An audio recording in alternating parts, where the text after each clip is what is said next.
உறக்கம் வந்து ஒரு சோகமான அனுபவம் போட்டாலும் உறக்கம் சுகமான அனுபவம்.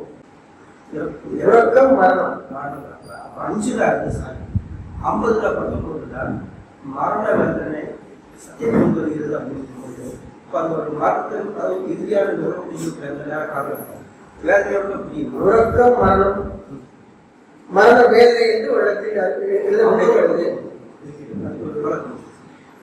மரண வேதனை சத்தியத்தை கொண்டு வருகின்றது. எதை விட்டு விரண்டோடி கொண்டிருந்தாயோ அதுதான் உறக்கம். மரணம் சொல்லியாச்சு. அப்புறம் இங்க மரண வேதனை இருக்கு அப்படின்னா மரண வேதனையோட வருமா அப்படின்னு கேள்வி. ஒவ்வொரு உறக்கமும் ஆனால் அது சுத்தமானதாக இருக்கு. அப்ப சாகும்போது கஷ்டத்தோட வருமா அந்த உறக்கம் அப்படின்னு கேட்கணும் கேள்வி. அதான மரண வேதனை. நமக்கு தான் மரணமே கிடையாது, மறந்துட்டோம் இல்லையா?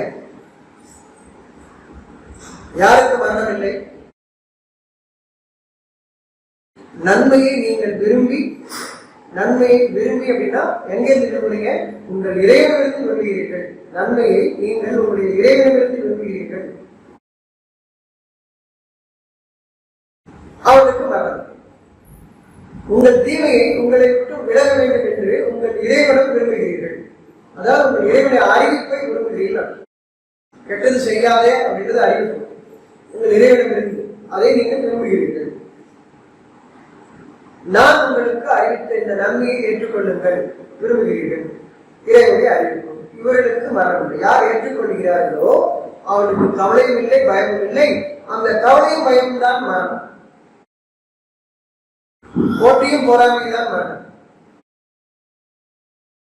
உங்களுடைய சூழ்ச்சியும் வஞ்சகமும் தான், உங்களுடைய பெருமையும் பொறாமையும் தான். இதுதான் மரணத்தை கொண்டு வருகிறது.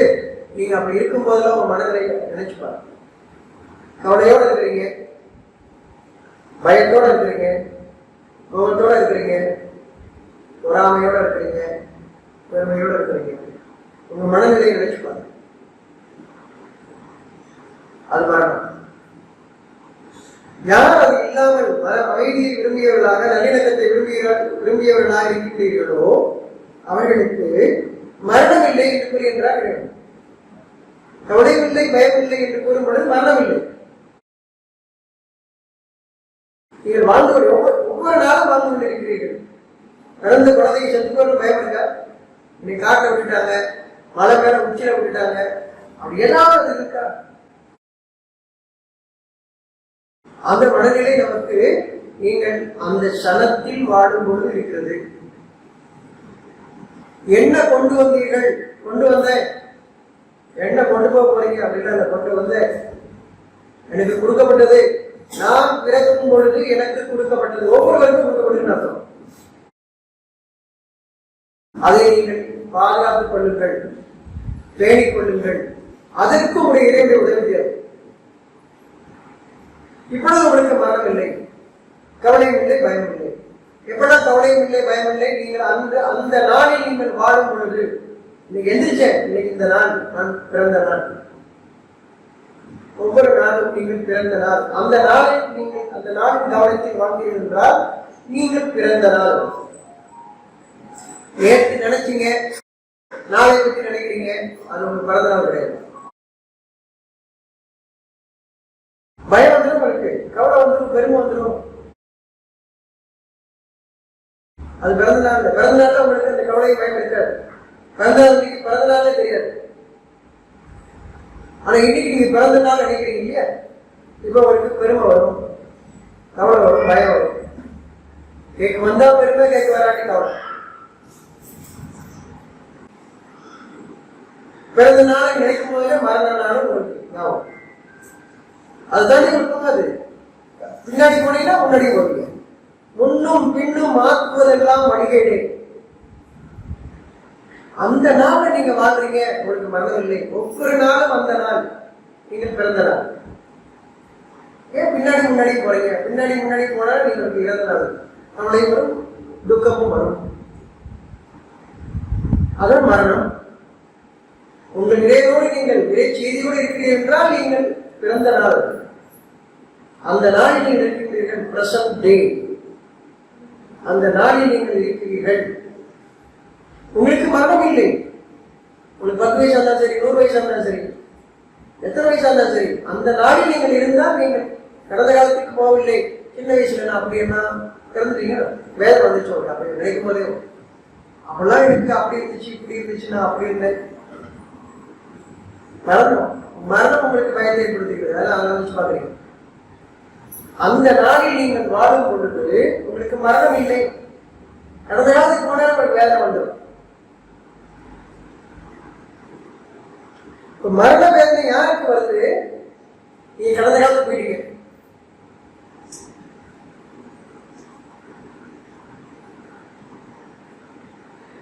மரண வேதனை சத்தியத்தை கொண்டு வருகிறது. என்ன சத்தியம் கொண்டு வருது? நீங்க பிரசன்ட் இருங்க. கடந்த காலத்துக்கு போனீங்கன்னா உங்களுக்கு மரணம் தான். உண்மையை சொல்லுவது. பணம் கேட்டீங்க, அப்புறம் ஒண்ணு கிடையாதுன்னு சொன்னீங்க. பணம் சம்பாதிச்சா பிரச்சனை இல்லை, மனிதனை சம்பாதிச்சா பிரச்சனை இல்லை, செல்வத்தை சம்பாதிச்சா பிரச்சனை இல்லை, அதிகாரத்தை சம்பாதிச்சா பிரச்சனை இல்லை. அப்புறம் இருந்தீங்க இல்லையா? அதுக்காக வாழாமிச்சு பாட வரீங்க. சத்தியத்தை கொண்டு வருகிறது.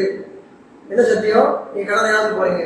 இப்ப நான் சொல்றதை கேட்க மாட்டேங்கிறா, எனக்கு உடம்பு சொல்லணும்னு ஏன் கேட்க மாட்டேங்கிறா, எனக்கு அதிகாரம் பண்ண கேட்க மாட்டேங்கிறான்னு நினைக்கிறீங்க இல்லையா? அப்ப அதிகாரத்துக்கு அந்த நாளை நினைச்சு பாக்குறீங்க. மரணம் மரணம் அது வேதனையாக இருக்கிறது. உங்களுடைய எண்ணம் உங்களுக்கு வேதனையை கொண்டு வருகிறது. நீங்கள் கடந்த காலங்களில் இருக்கிறீர்கள், அல்லது நாளைக்கு எனக்கு சொர்க்கம் கிடைக்குமா கிடைக்காதா, அங்கே போயிருக்கு. அதுதான் வேதனை தருகிறது. அந்த நாளின் வேதனை என்பது நீங்கள் முன்னும் பின்னும் வழிகேடு. எந்த ஒரு சூழலும் வேதத்தின் எந்த ஒரு வாக்கும் உங்களுக்கு முரண்படாமல் வழிகாட்டும், விளக்கம் சொல்லும். வேதத்தின் வரியில் தான் விளக்கம் சொல்லும். விளக்கம் சொன்ன அந்த விளக்கங்கள் அல்ல, வேதம் தான் உங்களுக்கு விளக்கம் சொல்லும் எல்லா காலத்திலும். இதை தவிர புத்தகம் இல்லை. புரிந்து கொள்ளுங்கள். உங்களுக்கான விளக்கமும் இந்த புத்தகத்தில் இருந்ததால் வேற எங்கும் இருந்தல்ல. எந்த சூழலிலும் பிறந்த நாள், இந்த உடல் இந்த உயிரை விட்டு அல்லது உடலை விட்டு உயிர் பிரியக்கூடிய அந்த நாளிலும் வேதத்தில் ஒவ்வொரு சொல்லும் உங்களுக்கு விளக்கம் சொல்லும். மாறாது. இன்னைக்கு கடைசி நாள், அதனால எல்லா விளக்கம் ஆயிரம் புது விளக்கம் அவ்வளவு. அந்த விளக்கம் உங்களுக்கு சத்தியத்தை கொண்டு வருகிறது. வேதத்தின் விளக்கம் உங்களுக்கு சத்தியத்தை கொண்டு வருகிறது. நீங்கள் முன்னும் பின்னும் ஆகப்பட்டீர்கள். உங்கள் நிறைவேற திருப்தியாக இருக்கிறீர்கள். நிறைவேற்ற போறதுக்கு எனக்கு ஒன்றும் பயப்படலாம் கிடையாது. வரும்போது நீங்க பயப்படுகிறாரு. உங்கள் சத்தியத்தை கொண்டு வரும். நீங்கள் எவ்வாறு இருந்தீர்கள் என்பது அடுத்து சொல்றீங்க. நான் இறைவனுக்கு பொதுவாக வாழ்ந்தேன் சொல்றீங்க. அந்த நாள் வரும். எதை விட்டு முரண்படி கொண்டிருந்தீர்களோ அது இதுதான் என்று கூறப்படும்.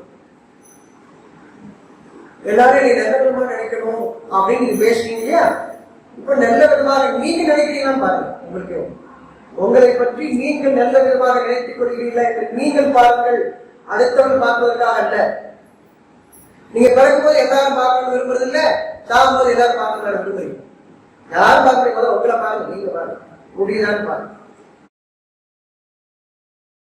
எதை விட்டும் நீங்கள் விரண்டோடி கொண்டிருந்தீர்களோ அது இதுதான் என்று கூறப்படும். சத்தியத்தை கொண்டு வருகிறது. மரண வேதனை சத்தியத்தை கொண்டு வருகிறது. நல்லா சொல்லும்போது கேட்கற இல்லையா? நல்ல விதமா சொல்லும் போது கேட்க மாட்டேங்கிறீங்க. நம்மளும் கேட்க மாட்டேங்கிறோம். யாரும் இப்போ வேதனை வரும்போது கடவுளே கடவுளே இல்லையா? நீ என்ன வேணாலும் சொல்லு, நான் செஞ்சிடறேன். எவ்வளவு வேணாலும் பரவாயில்ல, நான் செஞ்சிடறேன் இல்லையா? இப்போ ஒட்டுமொத்த பூமியை எனக்கு அத்தனை சுத்தி எழுதி வச்சிடுறேன். எனக்கு அறிவுக்காக சமாளிச்சிருவேன், எழுதி வச்சிருவேன். இந்த நேரத்தில் நானா கேட்கப்படும். அந்த நாள் வருவதற்கு முன்னர் உங்களுடைய இறைவனின் அழைப்பை நீங்கள் செவியேற்றுக் கொள்ளுங்கள். அந்த நாள் வருவதற்கு முன்னர் இப்ப கேட்கிறாங்க, அந்த நாள் எப்போது நெருங்கி இருக்கக்கூடும் என்று கூடும் என்று சொல்றாங்க. யாரும் அது நெருங்கி இருக்கக்கூடும், பயந்து கொள்ளுங்கள். உங்கள் இறைவனுக்கு அஞ்சுங்கள். மரண வேதனை சத்தியத்தை கொண்டு வருகிறது. எதை விட்டு விரண்டோடி கொண்டிருந்தாயோ அது இதுதான் என்று கூறும். நல்லபடியாக இருக்கும் போது மனிதர்கள் உள்ளத்தை, உங்கள் உள்ளத்தில் அறிவிக்கப்படக்கூடிய உங்களுக்கு நன்மையானதை அதை ஏற்றுக்கொள்வதில் உங்களுக்கு என்ன பிரச்சனை? உங்கள் உள்ளம் அறிவிக்கின்றது. அதை ஏற்றுக்கொள்வது என்ன பிரச்சனை? அங்கே அதனுடைய இறைவனின் வாக்கு. நீங்க முன்னும் பின்னு போயிருவீங்க. அதன் காரணமாக நண்பர்கள் சேகரிக்கிறீங்க, போட்டோ எடுத்து வச்சுக்கிறீங்க, வயசான கூட பார்த்துட்டே இருக்கலாம்னு வேதனையை அதிகரிக்கிறீங்க அர்த்தம். உங்க வேதனையை நீங்க அதிகரிக்கிறீங்க. பழைய போட்டோ பார்க்கும்போது எனக்கு முடியல இருந்துச்சு, அங்கே அப்படி சுற்றுல இப்படி சுற்றுல சம்பாதிச்சுட்டு மாதிரியா. இப்ப அது இல்லைன்னு அதான வேதனை. வேதனை தான் சம்பாதிக்கிறீங்க, சேர்த்து வைக்கிறீங்க. அப்பதான் சொல்லுவீங்க இதெல்லாம் உதவாது. எத்தனை பேர் சொல்லியிருக்காங்க அதை உதவாது. செல்வம் செல்வா கதியாக சம்பாதிச்சு எத்தனை பேர் சொல்லியிருக்காங்க எனக்கு உதவாது. அப்புறம் நமக்கு புரிய மாட்டேங்குது இல்லையா? ஏன்னா வாழும்போது யாருக்கு பேச்ச நான் கேட்டேன், யார் பேச்சு எனக்கு ஆச்சரியத்தில் ஆகுமோ அந்த பேச்சை கேட்டு இருந்தேன், சிந்திச்சு அறியல நானு. அது எனக்கு புரியல, எனக்கு தெரியும் தரல, எனக்கு மயக்கத்தில் கொண்டு போறாங்க, அந்த பேச்சு எனக்கு புரியுது.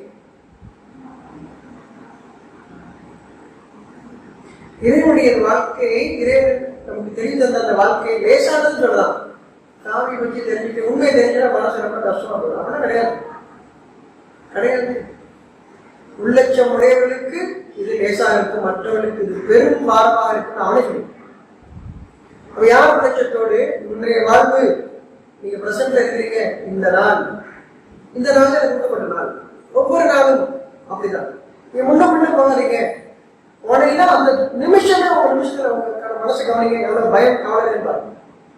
நீங்க முன்னாடி போனாலும் சரி, பின்னாடி போனாலும் சரி, உங்க எண்ணத்துல முன்னாடி போனாலும் சரி, பின்னாடி போனாலும் சரி, அந்த நிமிஷமே உங்க மனசை கவனிங்க, எவ்வளவு கஷ்டம்.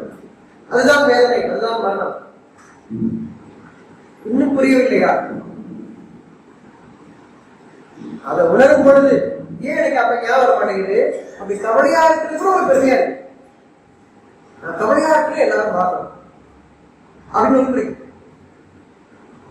உடம்பு சொல்லாம போது என்னை நீங்க பார்க்கவே இல்லை, இது போக வரணும், எல்லாம் பார்க்கணும். அது எல்லாமே பெருமை. உடம்பு சொல்ல உட்கார்ந்து எல்லாரும் வந்து அவங்க தண்ணி எடுத்துக்கணும் பெருமை. அவங்களும் அதனால கோச்சிக்க வேண்டாம் செய்யணும். உள்ளத்துல அந்த செய்யணுங்கிற எண்ணத்தோட இல்லை. உங்க பேச்சை அவரை கேட்க முடியாது, எல்லாரும் எந்திரிச்சுவாரு, அவரை போற பேச்சை அவரை தாங்க முடியாது. அதுக்காக செய்யறாங்க. விருப்பப்படலாம் சரி, நம்மளும் அப்படிதான் செய்யணும், அவங்க அப்படித்தான் இருக்கும். நமக்கு நடிக்க தெரியும், அவங்களுக்கு நடிக்க தெரியும், நம்ம மறந்துடுறோம். எனக்கு மட்டும்தான் நடிக்க தெரியும், அவங்க நடிச்சுக்கிறாங்க. எல்லாருக்கும் நடிக்க தெரியும் அப்படிங்கிறது மறந்துடும். நீங்கள் உங்களை விட்டு விடுகிறீர்கள், மனிதனை நன்மை செய்யுமாறு ஏவுகிறீர்கள், உங்களை மறந்து விடுகிறீர்கள். நான் மட்டும் நடிக்கிறேன் நினைச்சிட்டு இருக்கீங்க, ஆனா மத்தோட நான் சரியா பண்ணிட்டு நினைச்சிட்டு இருக்கீங்க. இல்ல, உங்களை மாதிரி அவன் நினைச்சுட்டாங்க. நீங்க ஒரு கண்ணாடி என்ன இருக்கோ அதான் முன்னாடி பாக்குறீங்க. உண்மையை பாக்குறீங்கன்னா இங்க உண்மை இருக்கு, பொய்ய பாக்குறீங்க இங்க பொய் இருக்கு. இருக்கிறத காட்டும், உள்ளதை உள்ளபடி காட்டும் கண்ணாடி இல்லையா? அது மாய கண்ணாடி தான் கிடையாது, உங்க உள்ளம் அந்த கண்ணாடி காட்டும். இங்க என்ன இருக்கோ அதான் காட்டுது. அப்ப தப்பா இருக்கா, இங்க திருத்துங்க, இங்க திருத்துங்க. அதுக்கு ஒரு இறைவன் உதவி வேணும். நீங்களா திருத்திக் கொள்ள முடியாது, நீங்களும் உள்ள கைவிட்டு கழுவ முடியாது. கங்கையை ஊற்றி, காவேரி ஊற்றி, முக்குடலை ஊற்றி எதை ஊற்றி கழுவ முடியாது. மழை ஊற்றி எதை ஊற்றி கழுவ முடியாது.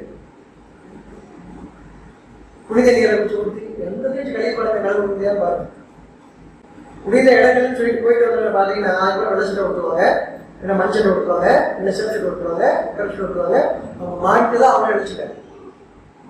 அப்படி காட்டுவாங்க எல்லாரும். மாறதுக்கு அங்கே போக வேண்டியது இல்லை. நீங்க இருக்கிற இடத்துல நீங்க தெரிஞ்சு இருக்கிற இடத்துல அந்த நாள்ல நீங்க வாழ்ந்துட்டு இருந்தீங்கன்னா நீங்க மாறி இருப்பீங்க. மரண வேதனை என்னன்னு புரியல. முன்னும் பின்னும் கடந்த காலத்துல நீங்க போறீங்க, அப்ப அது நினைவுக்கு வர வேண்டாம். இன்று தெரிந்துங்கள், இன்று அவன் நேற்று அந்த கேள்விகள் நீக்கப்பட்டிருக்கு. அவருடைய நெஞ்சத்தில் உள்ள குரோதங்களை நாம் நீக்கி விடுவோம் சொல்றாங்க. குரோதம் என்ன? நீங்கள் செய்தது, செய்ய விளைய இருப்பது மனசுல இருக்கு இல்லையா, அதன் குரோதம். அதை நான் நீக்கி விடுவேன். அந்த நீக்கத்தில் இருக்கும்போது நீங்க நல்லா இருக்கீங்க. யார் மீதும் எதன் மீதும் உங்களுக்கு கோபமோ வருத்தமோ இல்லை. குரோதம் நீக்கப்படுகிறது. இது எல்லாம் சொல்லுங்க அப்படின்னு சொல்லி கொடுத்துட்டு இங்க என்ன வேணாலும் செய்யலாம் அப்படின்னு நினைச்சிட்டு இருக்கோம். கடைசியில ஒரு பரிகாரம் பண்ணா போதும். 120 கை வச்சா போதும், 1000 வச்சா போதும், பசியாரமா 1 லட்சம் 10 லட்சம் வச்சா போதும் இல்லையா? 10 லட்சத்துக்கு ஒன்று அப்படின்னு செஞ்சா அது செஞ்ச பரிகாரம் சரி பண்ணி நினைக்கிறோம். அப்படி நம்ம நினைக்க வச்சிருக்காங்க. உதவாது. எப்படி உதவாது? உங்களுக்கே தெரியும் என்ன பாடுபடுறீங்க. உதவாது, எல்லோருக்கும் உதவாது. அதுதான் செல்வம் உதவாதுன்னு சொன்னதே தவிர நானும் சம்பளம் வாங்க மாட்டேன், சம்பளம் வாங்குறேன், இந்த வேலைக்கு போக மாட்டேன் அப்படின்னு சொல்லிட்டு இருக்காரு. அப்படி சொல்லவும் இல்லை, நீங்க கேட்கவும் இல்லை, கேள்வி கேட்கவும் இல்லை, விளங்கிக்கவும் இல்லை. விளங்குற மாதிரி நினைச்சுக்கிட்டீங்க.